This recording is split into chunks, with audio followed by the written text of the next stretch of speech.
Olá, turminha, tudo bem? Vamos então começar a conferir ciências. Estamos trabalhando de casa, mas estamos trabalhando, não é mesmo? Nesta semana, da página 106 a 109, vamos trabalhar? Peguem o livro de vocês, o lápis, a borracha, limpem uma mesa, desliguem o videogame, a televisão e vamos nos concentrar. Esta semana nós vamos estar vendo sobre as etapas da destilação do petróleo, né? Como que é feito. Então vamos começar? O petróleo é uma mistura encontrada em determinadas regiões do subsolo. Seus componentes são utilizados como fonte de energia para os meios de transporte, na geração de energia elétrica e como matéria-prima de diversos produtos. Para ser usado, o petróleo deve passar por um processo chamado destilação fracionada, para a separação de seus componentes. As principais etapas dessa técnica são as seguintes. 1.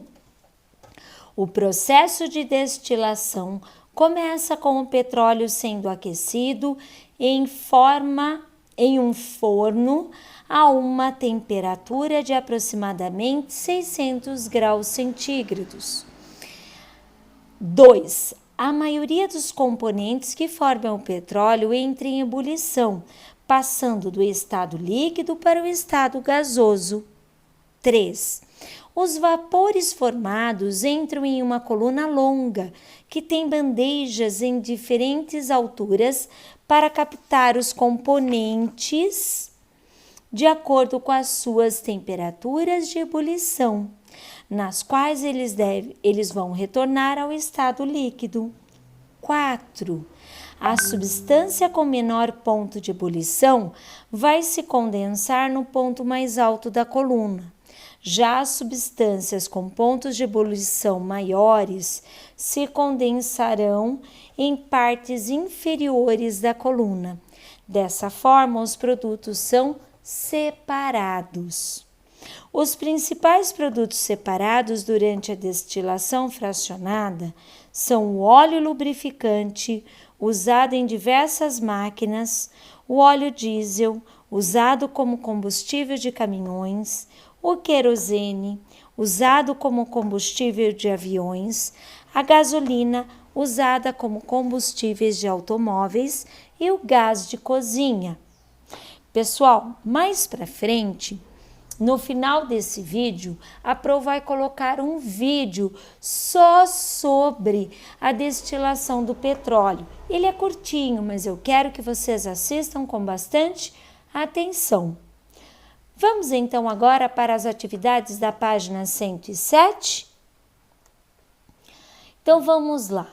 Qual é o processo descrito no texto e para que ele serve? É o processo de destilação fracionada do petróleo e serve para separar as diferentes substâncias que compõem para que elas possam ser utilizadas. Essa resposta está no texto da página 106 que a professora leu com vocês. Organize. Número 2. As frases abaixo se referem a algumas etapas do processo descrito no texto. Vamos marcar qual é a etapa? A. Os líquidos formados são recolhidos e armazenados. É a etapa 5. B. O petróleo bruto é aquecido na fornalha. Essa é a etapa 1. C. Os valores entram na coluna de destilação. Etapa 3. D. Os componentes do petróleo entram em ebulição. Etapa 2. E os vapores sobem pela coluna de destilação e se resfriam. Etapa 4. A seguir, o esquema mostra as principais etapas do processo, que é a captação. A água é bombeada das represas ou dos rios para as estações de tratamento. Floculação. Algumas substâncias adicionadas à água aderem à sujeira, que fica agrupada em flocos. Decantação. Os flocos de sujeira vão para o fundo do tanque e são separados da água. Filtração. A água passa por um filtro de areia e pedra, onde as partículas menores ficam retidas. A cloração. É adicionado cloro à água para manter micro-organismos como vírus e bactérias que possam ter restado nela. E a fluoretação. É adicionado flúor à água, o que ajuda na preservação das cáries dentárias. Esse é o tratamento de água. Essas etapas para se tratar a água quando ela chega do rio, ela é feita aqui em Sorocaba e muito bem feita pelo SAI, que é o Sistema de Água e Esgoto de Sorocaba. Eles fazem esse tratamento, a água passa por todas essas etapas. Embaixo tem uma atividade que não é preciso realizar. Vocês vão assistir um outro videozinho que a Pro vai colocar sobre esse tratamento de água. Combinado? Prestem atenção nas etapas, leiam novamente para ter certeza de como que acontece cada etapa. Combinado? Transformações químicas da matéria. Algumas transformações alteram as substâncias de que o material é constituído. Elas são chamadas de transformações químicas.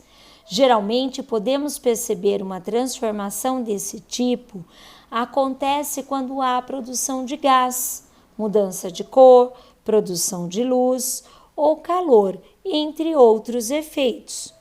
Como as mudanças ocorrem nos materiais que compõem os objetos, essas transformações são frequentemente irreversíveis, não tem como voltar atrás.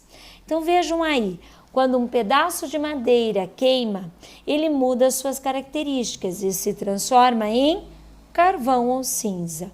A queima da madeira produz gás carbônico, que se espalha pelo ar.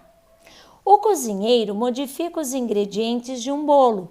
Podemos perceber essa transformação pela mudança de cor, sabor, odor e pela textura, pela consistência, não é mesmo?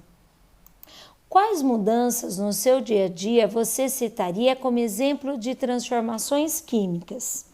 Por exemplo, quando no leite misturamos o chocolate para tomarmos, né? Quando no preparo da comida a mamãe prepara outros ingredientes, não é mesmo? Deem alguns exemplos aí pra gente, pessoal. Vamos lá. 2. Considere as seguintes tarefas realizadas em uma cozinha. Marca as alternativas que envolvem transformações químicas. Então, quais que envolvem? Alternativa A, aquecer uma panela de alumínio. Não. A alternativa B, acender um fósforo. Então, a alternativa C, ferver a água. Não ocorreu uma transformação química. Queimar açúcar para fazer o caramelo? Aí sim. Então, quais envolveram transformações químicas? A B e a D, não é mesmo?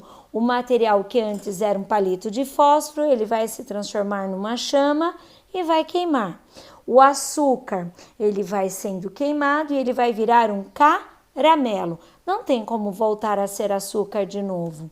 Essas são as transformações químicas. Vejam que interessante. Nós temos o prego de 2014, ele foi largado lá durante exposto ao ar, à chuva por 5 anos. Em 2019 ele estava assim. Conforme ele entrou em contato com o ar por muito tempo, tomou sol, chuva, ele sofreu uma transformação. Nesse processo de transformação surgiu a ferrugem, que tem uma cor e aspecto diferente do ferro. Ele enferrujou. Ele volta a ser como era antes? Não. Agora ele é um prego enferrujado. O processo de fotossíntese, pela qual as plantas produzem seu próprio alimento, também é uma transformação química. Nele, o gás carbônico, a água, na presença de luz, são transformados em açúcares e que servem de alimento para a planta e oxigênio que é liberado para o ambiente. Durante o processo de amadurecimento de alguns frutos, ocorre a transformação de várias substâncias, o que leva a uma mudança de sabor, tornando-o mais adocicado e de cor quando os frutos deixam de ser verdes e assumem uma coloração de frutos maduros. As transformações listadas a seguir foram provocadas pelo aquecimento dos materiais. Indique quais delas são reversíveis e quais são irreversíveis. O papel queimado não volta a ser papel, né? Então é irreversível. A água fervendo, ela pode voltar a ter a temperatura do ambiente? Sim, então ela é reversível. O gelo derretido, ele pode voltar a ser gelo? Sim, então ele é reversível. Depois que eu cozinho o ovo, tem como deixá-lo cru? Não, então é irreversível. E o ferro derretido, tem como deixá-lo na mesma forma de antes? Não, tem, né? Só moldá-lo novamente, então ele é reversível. Pessoal, confio no trabalho de vocês, amo vocês demais, você é 10. Acredite nisso e faça da sua melhor maneira. Combinado? Beijos, pessoal, e até a próxima!